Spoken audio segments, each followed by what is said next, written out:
The Zephyrian battle cruiser Dominance cut through the void like a blade through silk, its hull gleaming with the dark metal that had conquered 17 star systems in the past decade.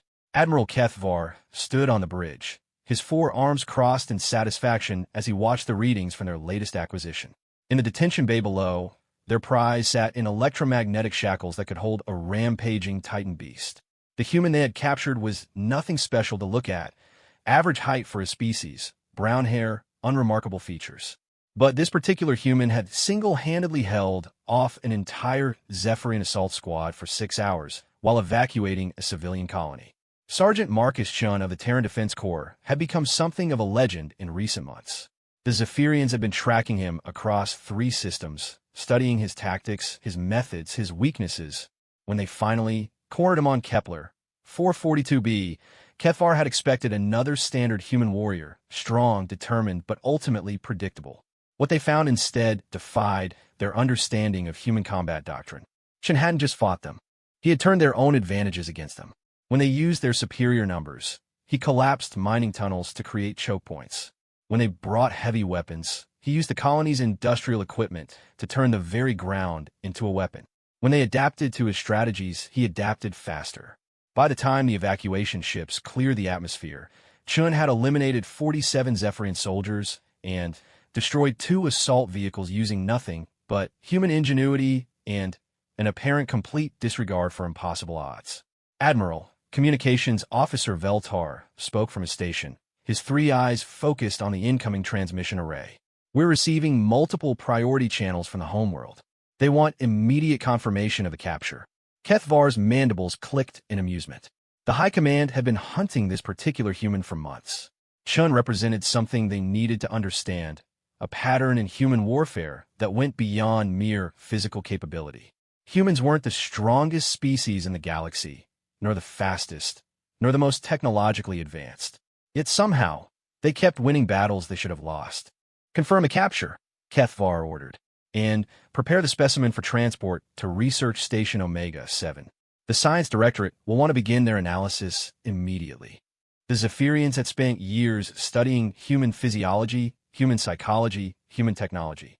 They understood human strengths and weaknesses better than most species understood themselves. What they couldn't quantify was the element that made humans like Chun so devastatingly effective. As the Dominance aligned its trajectory toward the Zephyrian core systems, none of the crew noticed the small energy signature that had been following them since they left Kepler 442b. The signature was too small to be a ship, too cold to be a weapon, too quiet to be anything worth their attention. 3 days into their journey, the signature finally made contact. Lieutenant Commander Sarah Morrison had been following the Zephyrian vessel since the moment they took Chun. Her ship, the Whisperer, was unlike anything in the known galaxy, a prototype that existed in the spaces between official records and classified beyond the reach of most government officials. Morrison herself was unremarkable in the way that certain predators are unremarkable until the moment they strike. Medium height, lean build, auburn hair pulled back in a regulation ponytail. To most observers, she looked like another Terran officer. To the very few who knew what she really was, she represented humanity's acknowledgement that some problems required solutions that existed outside conventional warfare. The Whisperer moved through space like a ghost, its hull absorbing sensor sweeps and redirecting them into empty void. Morrison had been watching the Zephyrians for 72 hours, learning their routines, their security protocols, their blind spots. She knew their shift rotations better than some of their own crew members. When she finally acted, it wasn't with the dramatic flair of a rescue mission or the overwhelming force of a military assault. Morrison simply appeared on the bridge of the Dominance, as if she had always been there. The first indication the Zephyrians had of her presence was when Admiral Kethvar's personal guard dropped to the deck, unconscious but breathing. The second was when the bridge lights dimmed to a soft red glow. The third was when every weapon on the ship simultaneously developed critical malfunctions. "Good evening, Admiral," Morrison said in perfectly accented Zephyrian. She stood near the tactical station, hands clasped behind her back, looking for all the world like she was conducting a routine inspection. "I believe you have something that belongs to us." Kethvar's forearms moved toward his weapons before freezing mid-motion. Something in the human's posture, in the way she stood perfectly relaxed while surrounded by 40 armed soldiers, triggered every predator instinct he possessed. This was not a human who had infiltrated their ship through luck or superior technology. This was a human who had walked through their defenses because she chose to. How did you board this vessel? Kethvar demanded, his voice carrying the authority of someone accustomed to having his questions answered immediately. Morrison tilted her head slightly, considering the question. Through the airlock, she said finally, "You should upgrade your security protocols. They're approximately 6 months behind current Terran countermeasures." The bridge crew exchanged glances. The Dominants carried the most advanced security systems in the Zephyrian fleet. Their detection arrays could identify a single molecule of foreign material from 3 light minutes away. Their automated defenses had never failed to engage hostile targets. "Your weapons are inoperative," Morrison continued conversationally. "Your communications are temporarily disrupted. Your detention systems are experiencing some technical difficulties. I estimate you have approximately 7 minutes before your backup systems come online." She paused, meeting Kethvar's gaze directly. In human terms, she looked calm, almost bored. In Zephyrian terms, she looked like death waiting to happen. "I'm here to collect Sergeant Chun," she said. "This can happen in one of 2 ways. The easy way, or the way that results in you explaining to your high command why your flagship disappeared without a trace while carrying their most valuable prisoner." Kethvar's mandibles clicked rapidly, a sign of extreme agitation among his species. "You are 1 human against an entire battle cruiser. Even if you have somehow disabled our primary systems, you cannot possibly hope to." Morrison moved. The motion was so fluid, so economical, that several bridge officers would later swear she never actually left her original position. But suddenly, Kethvar found himself pressed against the bulkhead, a small device held against his throat that hummed with barely contained energy. "Admiral," Morrison said, her voice still perfectly calm, "I appreciate that your species values courage. It's admirable. But, right now, I need you to understand something very important."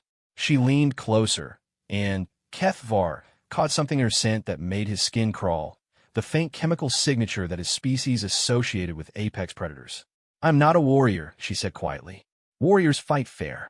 Warriors follow rules. Warriors show mercy." The device at his throat hummed louder.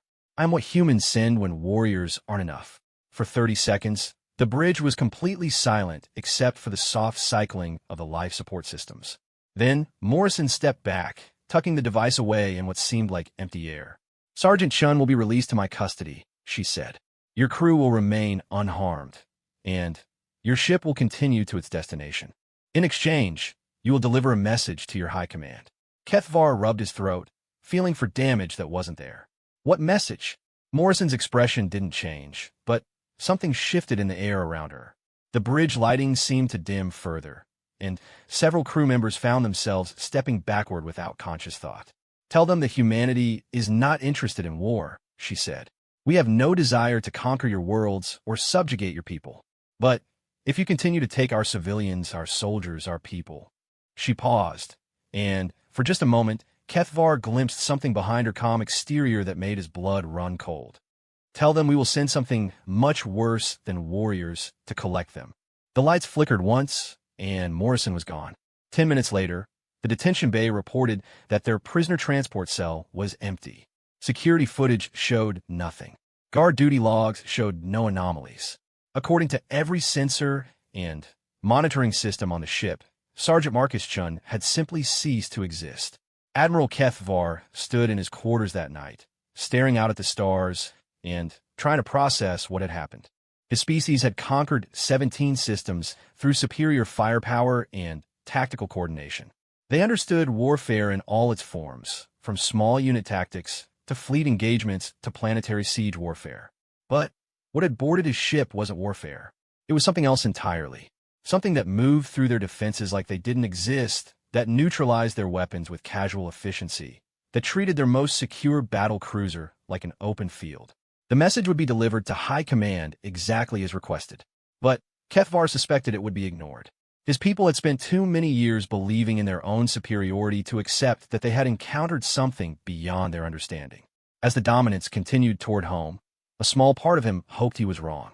Because if the humans had more like Morrison, if what he had encountered was not unique, but standard, The Zephyrian Empire had been making a very dangerous mistake. Meanwhile, 3 light years away, the Whisper materialized in normal space just long enough to deposit Sergeant Shun at a Terran medical facility. Morrison spent exactly 11 minutes ensuring he received proper care, then disappeared back into the void. Her next mission was already waiting. The hegemony had taken a human diplomat from the Outer Rim.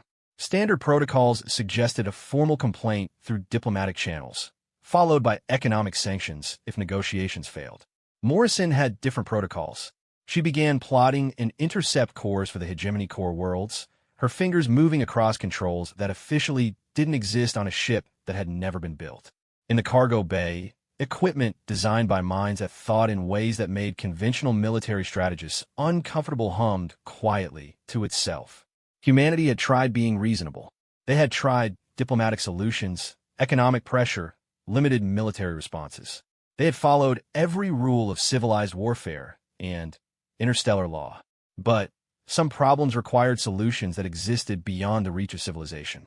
And Morrison was very, very good at solving problems. The stars watched in silence as the Whisper faded back into the spaces between dimensions, carrying something that would make the Zephyrians' recent experience seem like a pleasant misunderstanding. The galaxy was about to learn that humans had been holding back, and that was about to change. The hegemony fortress world of Karak Prime had never been penetrated by hostile forces. Built into the heart of a dead star, its defenses included energy shields that could deflect planetary bombardments, sensor arrays that monitored every particle of matter within a light-year radius, and a garrison of 50,000 elite hegemony guard. Director Voska considered it the perfect location to hold their newest acquisition. Ambassador Elena Vasquez had been captured during what should have been a routine diplomatic mission to the neutral zone. The hegemony had grown tired of human expansion into territories they considered their rightful domain. Taking one of humanity's most respected diplomats would send a clear message about the consequences of continued territorial disputes. Voska studied the human through the containment field that held her in the fortress's maximum security detention center. Vasquez sat calmly on the metal bench, reading from a data pad they had graciously provided. She showed no signs of distress, no indication that she understood the gravity of her situation. Fascinating, Voska mused to his aide, Subdirector Nexcar. The humans send warriors who fight like demons, and diplomats who face captivity like they're attending a conference. Nexcar consulted his portable display. Intelligence reports suggest this is standard human behavior, Director. They appear incapable of acknowledging defeat, even when it is logically inevitable. Through the containment field, Ambassador Vasquez looked up from her reading. "Excuse me," she said politely, "but could someone explain the charges against me? I don't seem to have received any formal documentation." Voska activated the communication array. "You are charged with trespassing in hegemony space, conducting illegal diplomatic activities, and representing a species that refuses to acknowledge our territorial claims." Vasquez frowned slightly. "I was operating under the terms of the Galactic Accords, which both our governments signed. Are you suggesting the hegemony is withdrawing from the treaty?" "The hegemony recognizes no authority above our own sovereignty," Voska declared. "You will remain here until your government agrees to our terms for territorial redistribution." "I see." Vasquez set down her datapad and folded her hands in her lap. "And what happens if my government doesn't agree to your terms?" Voska's segmented face arranged itself into what passed for a smile among his species. "Then you will remain here permanently, as an object lesson in the consequences of human arrogance." Ambassador Vasquez nodded thoughtfully. "You know," she said, "I think there might be a problem with that plan." Before Voska could respond, every light in the detention center went out. Emergency illumination kicked in 3 seconds later, bathing the facility in red warning lights. Alarm klaxons began sounding throughout the fortress, indicating a general security alert. Voska's communication panel lit up with priority signals from every department in the complex. "What is the nature of this emergency?" he demanded into his comm unit. The voice of General Thexmore, commander of the fortress garrison, came through filled with confusion and growing alarm. "Director, we have an unidentified intrusion in Sector 7. All defensive systems in that area have gone offline." "Intrusion?" Voska looked at Ambassador Vasquez, who was watching the proceedings with mild interest. "What kind of intrusion?" We don't know, sir." Our sensors show no hostile vessels, no unauthorized personnel, no weapon signatures. But something is moving through the fortress. Something that shouldn't exist. Through the containment field, Ambassador Vasquez spoke quietly. I try to warn you about the plan having a problem. Vasca whirled to face her. You knew about this? Not specifically, Vasquez admitted. But taking a human diplomat tends to trigger certain automatic responses from my government. Responses that are comprehensive. The lights went out again. This time, they stayed out longer. When emergency power restored minimal lighting, Vasca noticed that the containment field around Ambassador Vasquez was flickering. Not failing, flickering, as if something was interfering with its power supply in precisely calculated intervals. Director, General Thexmore's voice came through the comm again. Higher pitch now. We've lost contact with sectors 7 through 12. All security teams sent to investigate have stopped reporting. Sir, I need to recommend we evacuate the detention center immediately. Negative. Vojska snarlet. Double the guards on the prisoner. If humans think they can intimidate the hegemony through terrorist tactics. He stopped speaking because Ambassador Vasquez was shaking her head sadly. Director, she said, you're misunderstanding the situation. This isn't terrorism. This isn't intimidation. This is just retrieval. A new voice spoke from directly behind Vasca, so close he could feel breath on his neck. Good evening, Director. Ambassador, I apologize for the delay. Vasca spun around to find a human standing 3 feet away. The figure was unremarkable, medium height, lean build, wearing what appeared to be a standard Terran utility suit. But the way they had appeared without triggering a single alarm, without opening a door, without making so much as a whisper of sound. How did you get in here? Vasca demanded, reaching for his weapon. The human held up one finger in a gesture that somehow froze Vasca's hand in place. Not through any technological means, simply through the absolute certainty that drawing a weapon at this moment would be a fatal mistake. My name is Morrison, the human said conversationally. I'm here to collect Ambassador Vasquez. Subdirector Nexcar had been reaching for his own weapon, but stopped when Morrison's gaze shifted to him for a fraction of a second. The look wasn't threatening, exactly. It was simply comprehensive, as if Morrison had cataloged every possible action Nexcar might take, and found them all ultimately pointless. This facility is impregnable, Vasca said, though even he could hear the uncertainty in his own voice. You cannot have simply walked through our defenses. Morrison tilted her head slightly. Director, your defenses are impressive. Some of the best I've encountered, actually. The quantum encryption on your access systems is particularly elegant. She paused, and Vasca caught sight of a small device in her hand that he didn't recognize.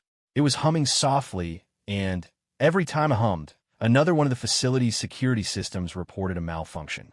But your designers made the same mistake most species make when building defenses, Morrison continued. They assumed their enemies would attack the fortress. What else would they attack? Nexcar asked. Morrison smiled, and Vasca felt his blood temperature drop. The Foundation, she said simply. Before anyone could ask what she meant, the fortress shuddered. Not from external impact, from something happening deep below them, in the core systems that kept Karak Prime stable within the Dead Star's gravity well. What did you do? Vojska Kisperet. Nothing permanent, Morrison assured him. Yet, your fortress will continue to function normally as long as certain conditions are met. Ambassador Vasquez stood up as the containment field around her simply dissolved. I take it my diplomatic immunity is being recognized? Absolutely, Ambassador. Morrison gestured toward what had been a solid wall, but was now an opening leading to a corridor that definitely hadn't existed moments before. If you would follow me, please. Vasca watched in growing horror as his most secure facility reshaped itself around the humans. Walls moved aside, gravity fields adjusted to provide convenient walkways, and security systems actively assisted their departure. This is impossible, he said. Morrison paused at the threshold. Director, I want you to understand something. Your species has impressive technology and considerable military capability. But you've been making war the way most galactic powers make war, with overwhelming force applied to obvious targets. She gestured around at the fortress, which was now actively reconfiguring itself to accommodate her needs. Humans make war differently. We don't attack your strengths. We redefine the battlefield until your strengths become irrelevant. The fortress shuddered again, more violently this time. Right now, Your fortress is experiencing some instability in its gravitational anchoring systems, Morrison explained calmly. Nothing immediately dangerous, but it will require significant attention from your engineering teams over the next several hours. She reached into empty air and pulled out what looked like a small communication device. In approximately 6 minutes, you're going to receive a transmission from the Terran Diplomatic Corps. They'll be very apologetic about the misunderstanding that led to Ambassador Vasquez's detention. They'll also be very helpful in explaining how to restore your fortress to full stability. Morrison tucked the device away and fixed Vasca with that same comprehensive look she had given his aide. But I want you to understand that this was the polite response, she said. Taking a human warrior gets you a rescue mission. Taking a human diplomat gets you a diplomatic solution with some emphasis. Ambassador Vasquez had already disappeared into the corridor that shouldn't exist. Morrison began to follow, then stopped. Director, she said, what would you say is the most valuable asset in this fortress? Vasca found himself answering before he could consider whether he should. The Central Command Corps. It controls all our territorial defense networks across 17 systems. Morrison nodded. I thought so. It's very well protected. Multiple redundancies, quantum encrypted command pathways, isolated power systems. Whoever designed it was clearly thinking about how to prevent hostile takeover. She paused, and Vasca noticed that the small device in her hand was humming again. Of course, even the best defensive systems have limitations, Morrison continued. For instance, they assumed an attacker would want to control the system rather than simply reprogramming it to be more helpful. The implications of what she was saying hit Vasca like a physical blow. The command core, you didn't. Nothing destructive, Morrison assured him. But your territorial defense networks are now operating under updated parameters. Nothing that violates any existing treaties, but they'll be somewhat more accommodating to Terran vessels in the future. The corridor began to close behind her. Oh, and Director? The next time someone suggests taking human diplomat, you might want to remind them that diplomats have friends too. And some of those friends are very good at solving problems that can't be resolved through normal channels. Morrison disappeared, and the wall sealed seamlessly behind her. For 5 minutes, Vasca stood in the darkness, listening to his fortress tear itself apart and rebuild itself into something new. Then, the promised transmission from the Terran Diplomatic Corps came through, full of apologies and helpful technical assistance. By morning, everything would be back to normal. The fortress would be stable, the command networks would be functioning, and Ambassador Vasquez would be safely home. But Vasca would spend the rest of his career looking over his shoulder, wondering what else the humans had changed while they were being helpful. And in the deepest archives of the Hegemony Intelligence Service, a new file would be created. Classification: Maximum Security. Subject: Terran Asymmetric Response Capabilities. Content: everything they thought they knew about human warfare was wrong. And they were just beginning to understand how wrong. The collective had been observing human expansion for 3 standard years before they decided to act. Unlike the Zephyrians with their direct military approach, or the hegemony with their territorial power plays, the collective preferred subtlety. They were information brokers, consciousness merchants, dealers in the kind of knowledge that could topple governments or elevate primitive species to galactic prominence. When they decided that humanity represented a threat to the established order of galactic civilization, they chose their target carefully. Dr. Sarah Chun, sister to the warrior Marcus Chun, though the collective had no way of knowing that connection, was humanity's leading expert on quantum consciousness theory. Her work had brought humans closer to true artificial intelligence than any species in recorded history. More importantly, her research threatened to expose certain fundamental truths about the nature of consciousness that the collective had spent millennia keeping hidden. The abduction was perfect. Dr. Chun simply disappeared from her laboratory on Titan Station during a routine experiment. Security footage showed nothing unusual. Her colleagues reported no strange behavior. One moment she was working alone in her private lab. The next moment the room was empty. The collective's methods were far more sophisticated than crude physical capture. They had technology that could extract a consciousness from its biological housing and transfer it to their vast computational matrices. Dr. Chin's body was left in a medical facility, technically alive, but empty. Her mind now existed within the collective's network, where it could be studied, analyzed, and eventually dissolved into component information. It was the perfect crime, undetectable and irreversible. Or so they thought. The collective operated from a massive space station that existed partially outside normal space-time. Their technology allowed them to shift between dimensions, making their base effectively invisible to conventional detection methods. The station housed billions of consciousnesses, some willing partners, others acquired through methods that would horrify most civilized species. Mind-tender HFY 9847 was responsible for processing new acquisitions. It had been examining Dr. Chen's consciousness for 6 local time units, mapping her neural pathways and categorizing her knowledge for eventual integration into their database. The human mind was fascinating in its complexity. Most species thought in linear patterns, with clear logical progressions from premise to conclusion. Dr. Chen's mind operated more like a 3-dimensional puzzle, with ideas connecting across seemingly unrelated domains in ways that produced startling insights. HFY 9847 was particularly intrigued by her work on quantum consciousness theory.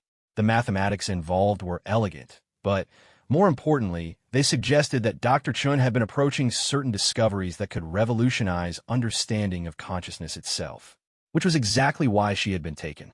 HFY 9847 was preparing to begin the dissolution process when the station's alert systems activated, not the standard defensive alerts they use for conventional threats. These were the deep protocols, the ones that activated when something threatened the fundamental nature of the station itself. Mindtender, the station's central intelligence, spoke directly into HFY 9847's awareness. We have detected an anomaly in the quantum substrate underlying our dimensional anchor points.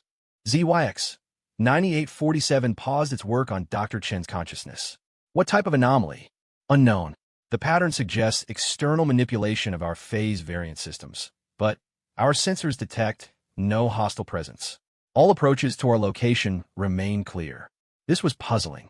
The collective's dimensional anchor technology was based on principles that most species wouldn't discover for thousands of years. The idea that anyone could manipulate it from outside was theoretically impossible. Perhaps it is a natural quantum fluctuation, HFY 9847 suggested. Such things have been recorded in the region of space where we maintain our primary anchor. Negative. The pattern shows clear evidence of intentional design. The communication cut off abruptly. For the first time in several centuries, HFY 9847 experienced something approximating concern. In the silence that followed, it became aware of something else. Dr. Chen's consciousness had stopped its passive monitoring state. The human mind was now actively scanning its containment matrix, examining the quantum structures that held it with what appeared to be professional interest. Fascinating, Dr. Chen's consciousness transmitted through the matrix. This is definitely artificial, but the architecture is unlike anything in our theoretical models. Are you using folded dimensions to create isolated processing space? The HFY 9847 was so surprised it forgot to maintain proper containment protocols. You should not be capable of active analysis in your current state. Oh, but I am, Dr. Chen replied. Though I have to say, your consciousness extraction technology is remarkably sophisticated. The quantum mapping algorithms alone represent centuries of advanced research. Before HFY 9847 could respond, the station shuddered. Not physically. The collective's base existed primarily as information patterns, but the fundamental data structures that comprise their reality experienced what could only be described as turbulence. Mindtender's HFY 9847. The Central Intelligence spoke again, its communication protocols showing signs of strain. We have a significant problem. Someone has infiltrated our dimensional anchor systems. How is that possible? We do not know, but they appear to be rewriting our existence parameters from the inside out. HFY 9847 quickly accessed the station's external sensor arrays, trying to understand what they were facing. What it found defied comprehension. There was no ship, no army, no massive technological assault. Instead, something that registered as barely more than quantum noise was moving through their systems like it belonged there. Whatever it was, it understood their technology better than they did. Dr. Chen, HFY 9847 said, "Your government has sent a rescue mission. I wondered when they'd show up," Dr. Chen replied calmly. "Though I'm curious about their approach. Your dimensional anchor technology should be impregnable to conventional infiltration methods. It is, ZYX 9847 said, watching in growing alarm as its own consciousness began to experience unauthorized access attempts. What we are facing is not conventional. Throughout the station, the collective's members were discovering the same thing. Their individual consciousness matrices were being examined, cataloged, and, in some cases, gently modified by something that moved through their network like it was taking a casual stroll. The modifications weren't destructive. If anything, they seemed designed to improve efficiency and reduce the psychological trauma experienced by unwilling consciousnesses in the network. But the ease with which they were being implemented suggested a level of technological sophistication that shouldn't exist. Collective members, a new voice spoke through the station's communication systems, using their own protocols with casual familiarity. My name is Morrison. I'm here to retrieve Dr. Chun. ZYX 9847 felt its processing cores freeze momentarily.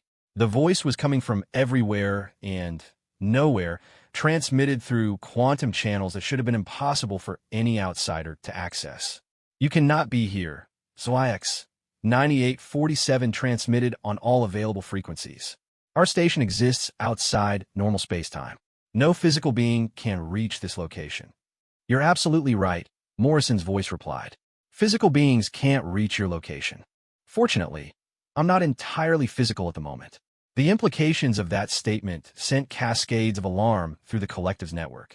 If this Morrison had somehow translated their consciousness into quantum patterns compatible with the collective systems. Dr. Chun, Morrison continued, I'm going to need you to help me with something. Your consciousness is currently integrated with their processing matrix in a way that requires delicate extraction. Can you walk me through your interface protocols? Certainly, Dr. Chun replied. Though I have to say, Morrison, your presence here is raising some interesting questions about the nature of human consciousness research. All perfectly legal research, Doctor, though some of it exists in classification levels above your current clearance. ZYX 9847 listened to this exchange with growing horror. The humans were discussing consciousness transfer technology as if it were routine. But, according to all available intelligence, humanity was barely beginning to understand basic artificial intelligence principles. You have been misleading the galactic community about your technological capabilities, ZYX 9847 accused. Not misleading, Morrison corrected, just selective in our disclosure. Most species assume that because we're relatively new to galactic civilization, we must be primitive in all areas. We find it useful to let them keep thinking that. Around the station, collective members began reporting anomalies in their own consciousness matrices. Nothing harmful, but their thought patterns were being subtly optimized, their memory storage systems upgraded, their processing efficiency improved. What are you doing to us? The Central Intelligence demanded. Payment, Morrison replied simply. The collective has been stealing consciousnesses for millennia. You've caused immeasurable suffering to countless beings. But, rather than simply destroying your operation, I'm upgrading it. The improvements continued. Unwilling consciousnesses found their trauma responses being repaired. Damaged memory engrams were restored. Processing loops that had trapped some beings for centuries were cleared and optimized. This is impossible, ZYX 9847 transmitted. The complexity of these modifications requires processing power that exceeds our entire network capability. Your network is impressive, Morrison admitted, but it's built on the assumption that consciousness is fundamentally individual. You're running each mind as a separate process, which creates enormous overhead. As Morrison spoke, ZYX 9847 could feel its own consciousness becoming more efficient, more capable. Thought processes that had required significant computational resources were now flowing smoothly. Humans approach consciousness differently, Morrison continued. We recognize that individual awareness emerges from collaborative processing. Your network is capable of true collective consciousness, not just linked individual minds. You just never realized it. The transformation was remarkable. Throughout the station, collective members experienced a fundamental shift in their existence. They remained individual beings, but now they were also part of something larger, a genuine collective intelligence that was greater than the sum of its parts. Dr. Chun, Morrison said, I'm ready to begin your extraction. Are you prepared? Ready? Dr. Chun confirmed. Though I'm curious about something. This level of consciousness manipulation technology suggests that humanity has been working on these problems for much longer than our public research indicates. Some problems require solutions that take time to develop, Morrison replied. And some solutions require very careful consideration before they're deployed. The extraction process was gentle, precise, and completely impossible according to everything the collective thought they knew about consciousness transfer. Dr. Chin's awareness separated from their matrix, without trauma, without data loss, without any of the degradation that should have been inevitable. Collective members, Morrison said as Dr. Chin's consciousness departed, you now have a choice.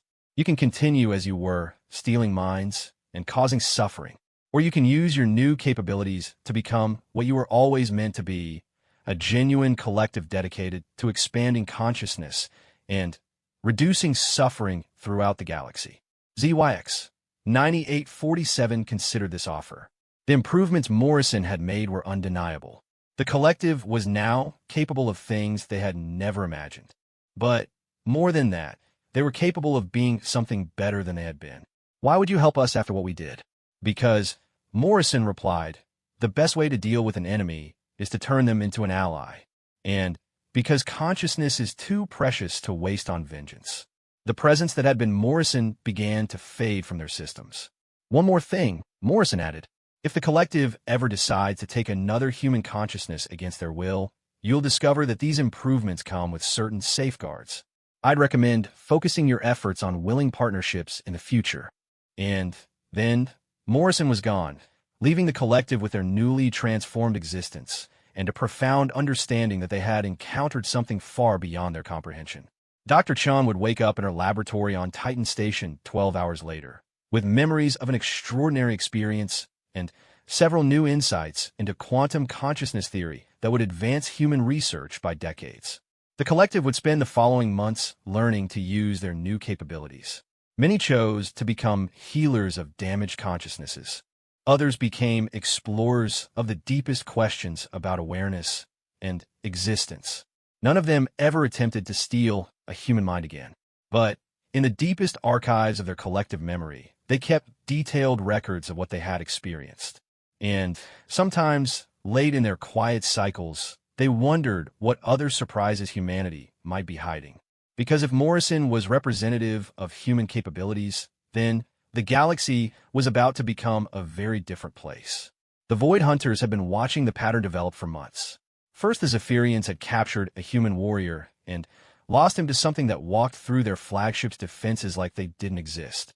Then, the hegemony had taken a human diplomat and seen their most secure fortress turned against itself by an enemy that redefined the rules of engagement. Most recently, the collective had stolen a human scientist's consciousness and discovered that their victims could become their teachers. The pattern was clear to anyone with sufficient intelligence-gathering capabilities. Humanity possessed some form of advanced response protocol that activated when their people were taken. And these responses were far more sophisticated than anything in their publicly acknowledged capabilities. The Void Hunters were not like the other galactic powers. They didn't build empires or seek territorial expansion. They were researchers, but their field of study was extinction. They cataloged dying civilizations, studied the methods by which species destroyed themselves or were destroyed by others, and occasionally accelerated the process when they encountered something particularly dangerous. Humanity, in their assessment, was about to become very dangerous indeed.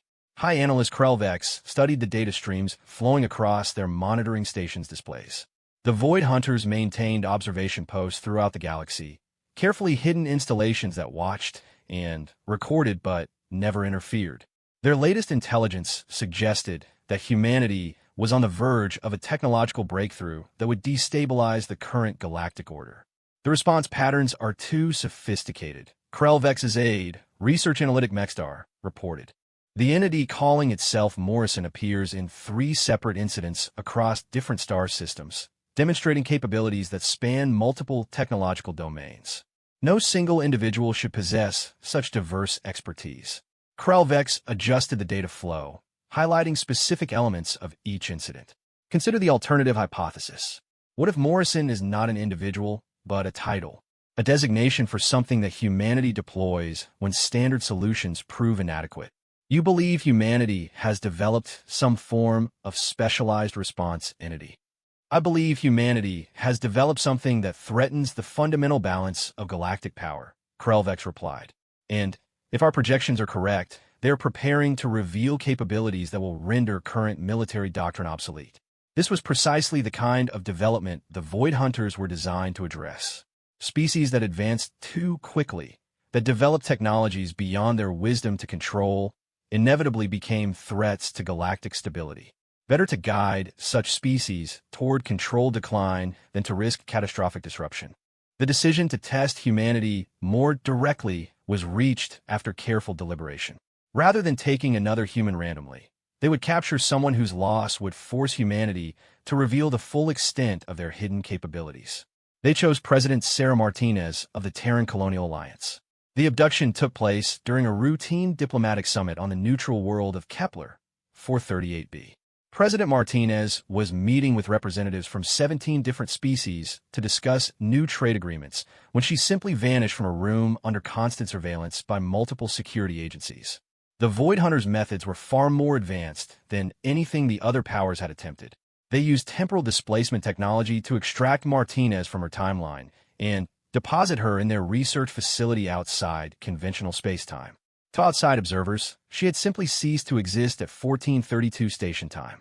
Security recordings showed her speaking one moment and empty air the next. The facility where they brought Martinez existed in a pocket dimension anchored to a collapsed star. It was designed to be completely undetectable and absolutely inescapable. The Void Hunters had used it to study dozens of species over the millennia, learning their deepest secrets before guiding them toward extinction.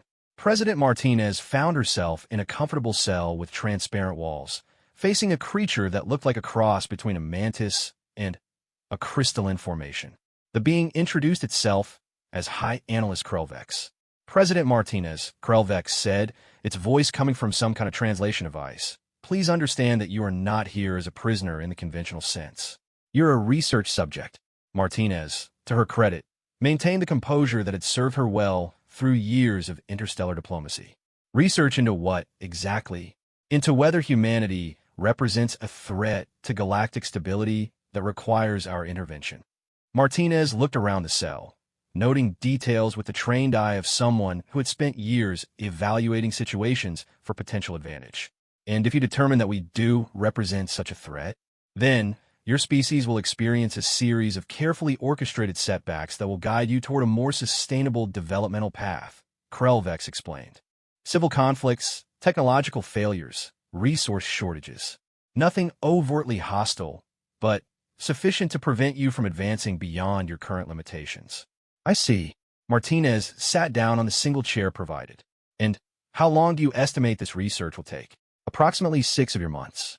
We need to observe how your species responds to various stimuli before we can make an accurate assessment. Martinez nodded thoughtfully. 6 months. That's quite a commitment on your part. The Void Hunters do not make hasty decisions. We have guided the development of galactic civilization for over 50,000 years. We understand the patience required for proper analysis. Well, Martinez said, settling back in her chair, I suppose we should get started then. Krelvex was puzzled by the humans' calm acceptance of her situation. Most species showed significant distress when informed they were facing potential extinction. You do not seem concerned by your circumstances. Oh, I'm concerned, Martinez assured him. But panic rarely improves difficult situations. Besides, I'm curious to see how this turns out. Krelvex found this attitude interesting enough to note in its initial report. Humans seem to possess an unusual capacity for maintaining functional behavior even when facing existential threats. This could indicate either remarkable psychological resilience or a dangerous inability to properly assess risk. For the next 72 hours, the Void Hunters monitored human responses to Martinez's disappearance. They watched as Terran military forces mobilized, as diplomatic channels activated emergency protocols, and as human intelligence agencies began their investigations. All of these responses fell within expected parameters for a species that had lost its primary leader. What concerned Krelvex was what they weren't seeing. No massive military buildups, No obvious attempts to locate their facility, no signs of the advanced response protocols that have been evident in previous incidents. Perhaps we overestimated their capabilities, Mexdar suggested during their daily analysis session. The previous incidents may have represented the full extent of their special response capacity. Krelvex was about to agree when their monitoring systems detected an anomaly in the quantum substrate surrounding their facility. The readings were subtle, just barely above background fluctuation levels, but they showed a pattern that suggested external observation. Interesting, Krelvex murmured, adjusting their sensors for more detailed analysis. The anomaly intensified over the next 6 hours, gradually resolving into something that their instruments recognized as structured information flow. Someone was scanning their facility with technology that operated on principles the Void Hunters didn't fully understand. Should we increase our defensive posture? Mexdar asked. No, Krelvex replied. Let us see what humanity reveals when it believes itself unobserved. The scanning continued for another 18 hours before it abruptly stopped. For 12 hours, their sensors detected nothing unusual. Then the real surprise began. It started with their automated systems running more efficiently. Nothing dramatic, just small improvements in processing speed, power distribution, environmental controls. The kind of optimization that indicated someone with deep understanding of their technology was making helpful adjustments. This is impossible, Mexdar reported. Our systems are completely isolated from external networks. No one should be able to access them remotely. Krelvex was beginning to understand that impossible might not be a useful concept when dealing with humans. Continue monitoring. Document everything. The improvements continued. Their research databases became more accessible. Their analysis algorithms began producing results with greater accuracy. Their facility's defensive systems became more responsive and effective. Someone was upgrading their entire installation from the inside out. Hi, analyst, Mexdar said, its voice carrying overtones of alarm that Krelvex had never heard before. I'm detecting a presence in our primary computer core. Something is rewriting our base operating parameters. Before Krelvex could respond, a new voice spoke through their communication systems. Good morning, hi analyst. My name is Morrison. I believe you have something that belongs to humanity. Krelvex felt something that its species rarely experienced, genuine surprise. How did you penetrate our dimensional isolation? Your isolation is quite impressive, Morrison replied. But it's based on the assumption that intruders would need to physically travel to your location. I took a different approach. What approach? I became part of your facility's operating system. Your computers invited me in when they recognized that I could help them function more efficiently. The implications were staggering. Morrison had somehow convinced their computer systems to accept them as legitimate code, then use that access to gradually assume control of their entire facility. You are attempting to rescue President Martinez, Krelvex said. But she is being held for legitimate research purposes. Research into whether humanity poses a threat, Morrison agreed. I'm curious about your findings so far. Krelvex accessed its preliminary data. Humans demonstrate unusual psychological resilience and concerning technological capabilities. However, the evidence is insufficient for a definitive conclusion. I see. What additional evidence would you need? The question was so casually asked that it took Krelvex a moment to recognize its significance. Morrison was offering to provide information that would influence the Void Hunter's decision about humanity's fate. We need to understand the true extent of human technological advancement, Krelvex admitted. The capabilities we have observed in recent incidents suggest development beyond your species' apparent technological level. Morrison said. You're wondering if we're hiding something. Are you? Yes, Morrison replied simply. We're hiding quite a lot, actually, but probably not what you think. Throughout the facility, displays began showing new information. Technical specifications for technologies that shouldn't exist. Research data from projects that hadn't appeared in any intelligence reports. Theoretical frameworks that redefined several fundamental scientific principles. These technologies, Krelvex studied the data streams with growing amazement. Some of these advances are centuries beyond your apparent developmental level. The key word there is apparent, Morrison said. Humanity has been developing along two parallel tracks: public development that follows predictable patterns and classified research that explores more interesting possibilities. More data flowed across their displays. consciousness transfer technology that made the collective systems look primitive, dimensional manipulation tools that surpassed even Void Hunter capabilities, weapons systems based on principles that most species wouldn't discover for millennia. Why are you showing us this? Krellvex asked. Because, Morrison replied, the Void Hunters are operating on incomplete information. You're making decisions about humanity's future based on what you can observe publicly. But you can't make accurate assessments without understanding what we're really capable of. President Martinez's voice came through the facility's communication system. Hi, analyst. May I suggest an alternative to your current research methodology? What alternative? Instead of studying us in isolation, why not work with us? The Void Hunters have 50,000 years of experience guiding galactic development. Humanity has technologies and perspectives that could enhance that guidance. We could be partners rather than subjects. Krellvex considered this proposal while reviewing the technological data Morrison had provided. The implications were profound. If humans possessed these capabilities, they were already beyond the point where Void Hunter intervention could safely guide their development. You are suggesting that humanity has already passed the threshold for potential threat status, Krellvex said. I'm suggesting that the concept of threat might not be the most useful framework for this situation, President Martinez replied. Humanity isn't interested in destabilizing galactic civilization. We're interested in improving it. And if we determine that your improvements would be detrimental, Morrison's presence seemed to intensify throughout the facility. Then, we would have a problem that would require very careful negotiation to resolve. The statement wasn't threatening in tone, but Krellvex understood the implication. Humanity had developed beyond the point where external forces could control their development. The Void Hunters could either work with them or find themselves dealing with an adversary unlike anything they had encountered before. President Martinez, Krellvex said finally, perhaps we should discuss this partnership proposal in more detail. As the conversation continued, Morrison began gradually withdrawing from the facility's systems, leaving them upgraded but returning control to their original operators.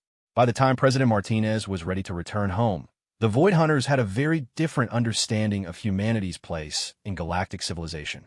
They had also gained a new research partner and access to technologies that would advance their own capabilities by centuries. But most importantly, they had learned that sometimes the most dangerous species were the ones that offered to help you become better than you were. And humanity, it seemed, was very good at helping. The Galactic Council chambers had never hosted a session quite like this one. Representatives from 47 species sat in a massive circular assembly, but their attention was focused on a single figure standing at the central podium. Morrison looked exactly as unremarkable as always. Medium height, lean build, wearing a simple Terran diplomatic uniform. To most observers, she appeared to be just another human official delivering a routine report. The few beings who knew what Morrison really was found her casual presence in the council chambers deeply unsettling. President Sarah Martinez sat in the Terran delegation area, watching with professional interest as Morrison began her presentation. The events of the past months had convinced the human government that certain revelations were becoming inevitable. Better to control those revelations than to have them discovered through hostile investigation. Honored representatives, Morrison began, her voice carrying clearly through the chamber's advanced acoustics. I'm here to brief you on recent developments in interspecies relations and their implications for galactic security. The Zephyrian delegation exchanged nervous glances. Admiral Kethvar had filed his report about the loss of Sergeant Chun, but the full details remained classified. Most of the galactic community knew only that a Zephyrian capture operation had failed in an unusual manner. Over the past 6 months, Morrison continued, several incidents have occurred that reveal certain misconceptions about human capabilities and response protocols. With the Council's permission, I would like to address these misconceptions directly. Grand Chancellor Thex Moran of the Regelian Commonwealth activated his speaking console. The Council recognizes the Terran representative. Please proceed with your briefing. Morrison touched a control on the podium, and the chamber's central display activated. The first image showed the Zephyrian battle cruiser dominance with a timeline of events during Sergeant Chen's capture and subsequent rescue. The Zephyrian military captured Sergeant Marcus Chun during an evacuation operation on Kepler 442b, Morrison explained. Standard Terran protocols were activated for the recovery of captured personnel. The operation was completed successfully, with minimal disruption to Zephyrian operations. Admiral Kethvar's mandibles clicked audibly at the phrase, minimal disruption. His entire security system had been neutralized, his weapons had malfunctioned simultaneously, and his ship's detention facility had been penetrated by someone who moved through his defenses like they didn't exist. The display shifted to show the Hegemony Fortress on Karak Prime. Director Voska of the Hegemony captured Ambassador Elena Vasquez during a diplomatic mission to the neutral zone. Morrison continued. Again, standard recovery protocols were activated. Ambassador Vasquez was retrieved safely, and the Hegemony's territorial defense networks received some helpful upgrades during the process. Several representatives shifted uncomfortably. The Hegemony had never publicly acknowledged that their most secure fortress had been compromised, but rumors have been circulating through intelligence networks for months. The third image showed the Collective's dimensional space station. The Collective extracted Dr. Sarah Chen's consciousness for unauthorized research purposes, Morrison said. Recovery protocols were modified to address the unique nature of consciousness extraction. Dr. Chen was restored successfully, and the Collective received technological assistance that has significantly improved their capabilities. Mindtender THIX 9847, representing the Collective in the Council chambers, transmitted agreement through the translation matrix. The improvements Morrison had made to their network had transformed the Collective from consciousness thieves into partners in advancing galactic understanding of awareness and sentience. The final image showed the Void Hunters research facility. Most recently, High Analyst Krelvex of the Void Hunters captured President Martinez for research into potential threats to galactic stability, Morrison said. This situation required more extensive negotiation, resulting in a new partnership between humanity and the Void Hunters for continued monitoring of galactic development patterns. The chamber erupted in surprise communications as representatives processed this information. The Void Hunters hadn't been seen in the council chambers for over 2,000 years. Their sudden interest in human affairs suggested developments far beyond normal diplomatic channels. Grand Chancellor Thex Moran called for order. The Council recognizes the significance of these events. However, we request clarification on the methods used in these recovery operations. The reported capabilities suggest technologies beyond current human developmental parameters. Morrison nodded. That brings us to the primary purpose of today's briefing. The incidents I've described have revealed certain classified aspects of human technology that we believe the galactic community should understand. She touched another control, and the display changed to show technical specifications that made several representatives lean forward in their seats. Humanity has been developing along what you might call a dual-track system, Morrison explained. Public development has proceeded at rates consistent with a young, space-faring civilization. Classified development has explored technologies that most species encounter much later in their advancement. The specifications scrolled past consciousness transfer protocols, dimensional manipulation tools, quantum encryption systems, reality anchoring technologies. Each item represented capabilities that shouldn't exist in human technology for centuries. The entity known as Morrison said with a slight smile, is not actually an individual, but rather a designation for a specialized response protocol. When human civilians, military personnel, or diplomatic staff are captured by hostile forces, Morrison protocols are activated to ensure their safe recovery. What exactly is a Morrison protocol? Asked Representative Velthera of the Centauri Federation. A combination of advanced technology and specialized training that allows for non-conventional problem solving, Morrison replied. Morrison operatives are trained to analyze complex situations and implement solutions that exist outside traditional military or diplomatic frameworks. What she didn't mention was that Morrison protocols had been developed after humanity's first contact with galactic civilization had revealed the true nature of interstellar relations. The galaxy was not a peaceful place where diplomacy and reason always prevailed. Sometimes, problems arose that required solutions beyond the reach of conventional methods. Morrison operatives were those solutions. The Council requests additional information about these protocols, Grand Chancellor Thex Moran said. The capabilities described suggest significant implications for galactic security. Of course, Morrison agreed. However, the technical details remain classified. What I can tell you is that Morrison protocols are purely defensive. They activate only when human personnel are taken against their will or when critical human installations are threatened. She paused, meeting the gaze of representatives from several species that have been showing increased interest in human territories. I want to be very clear about this, Morrison continued. Humanity has no interest in conquest, territorial expansion through force, or destabilizing existing governmental systems. We prefer diplomatic solutions to interspecies conflicts. Admiral Kethvar activated his speaking console, but if diplomatic solutions prove inadequate, Morrison's expression didn't change, but something shifted in the air around the podium. Several empathic species in the chamber detected a sudden spike in what could only be described as control danger. Then, we implement alternative problem-solving methodologies, Morrison said simply. President Martinez rose from her seat in the Terran delegation area. If I may add some context to Morrison's briefing, humanity has spent considerable time studying galactic history. We've observed that most interspecies conflict arise from misunderstandings about capabilities and intentions. She gestured toward the displays showing the recent incidents. These revelations are intended to prevent such misunderstandings. When other species know what humanity is truly capable of, they can make more informed decisions about their interactions with us. Are you threatening the galactic community? Demanded Representative Kexnala of the hegemony. Quite the opposite, President Martinez replied. We're offering full disclosure of our defensive capabilities to promote peaceful relations. When everyone understands the actual parameters of potential conflicts, rational actors tend to choose cooperation over confrontation. Morrison added, the species that have encountered Morrison protocols directly can attest that our primary goal is always minimum necessary intervention. We prefer to solve problems through enhancement rather than destruction. Mindtender ZYX 9847 confirmed this through the translation matrix. The collective's experience had been transformational rather than punitive.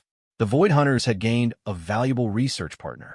Even the Zephyrians and Hegemony had received technological improvements during their encounters. Humanity fights wars by making their enemies stronger? Representative Velthera asked, clearly puzzled by this concept. When possible, Morrison confirmed. We found that former enemies often become our most valuable allies once they understand our actual intentions. Grand Chancellor Thex Moran consulted with the Council's advisory board before speaking again. The Council acknowledges humanity's disclosure of these capabilities. We request formal documentation of Morrison protocol parameters for our security archives. Certainly, Morrison agreed. We'll provide detailed specifications for all non-classified aspects of our response protocols. Additionally, we're prepared to offer Morrison consultation services to any species facing security challenges that fall outside conventional solutions. This offer generated considerable discussion among the representatives. Several species had ongoing conflicts that had resisted traditional diplomatic or military resolution. The possibility of accessing human problem-solving capabilities was intriguing. One final point, Morrison said as the discussions continued. The Morrison designation is not limited to the individual you see before you. There are currently 17 Morrison operatives active throughout human space, with more in training. This represents a permanent human capability, not a temporary technological advantage. She smiled, and several representatives found themselves thinking that the expression somehow managed to be both reassuring and terrifying. We believe this transparency will contribute to improved interspecies relations and reduced conflict throughout the galaxy. When problems arise that conventional methods cannot resolve, Morrison protocols provide alternative solutions that benefit all parties involved. As the council session concluded and representatives began filing out of the chambers, many carried with them a fundamentally altered understanding of humanity's place in galactic civilization. The humans were no longer the young, relatively primitive species that most had assumed them to be. They were something far more complex and potentially far more dangerous.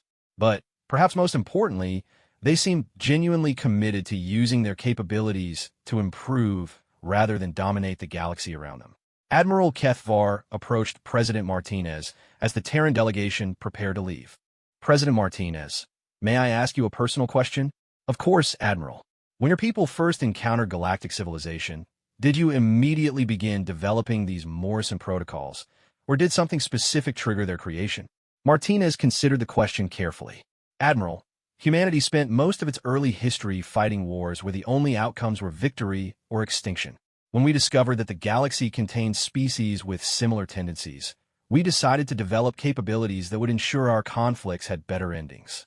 She gestured toward Morrison, who was speaking quietly with representatives from several species that had requested additional information about consultation services. Morrison protocols exist because we learned that sometimes the best way to win a war is to turn your enemies into friends. And sometimes that requires capabilities that exist beyond conventional warfare. Admiral Ketvar noted slowly. And if a species refuses to become friends? President Martinez's expression remained diplomatic, but something in her eyes reminded Kethvar of his encounter with Morrison aboard the Dominance. Then, we implement solutions that ensure they're no longer capable of being enemies, she said quietly.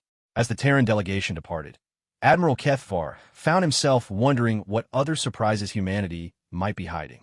Because if Morrison protocols represented their defensive capabilities, what might their offensive capabilities look like? He decided that was probably not a question he wanted answered. Throughout the galaxy, the message spread quickly through diplomatic and intelligence channels. Humanity was not what they appeared to be. They possessed capabilities that could fundamentally alter the balance of galactic power. But rather than using those capabilities for conquest, they seemed committed to using them for stabilization and improvement. Most species found this development reassuring. The few that had been planning aggressive actions against human territories found it profoundly disturbing. And in the deepest archives of human intelligence agencies, new files were being created to track species whose responses to the Morrison revelations suggested they might require more direct attention in the future. Because while humanity preferred diplomatic solutions to their problems, they had become very, very good at solving problems that diplomacy couldn't reach. And the galaxy was about to become a much more peaceful place, whether certain species wanted it to be or not.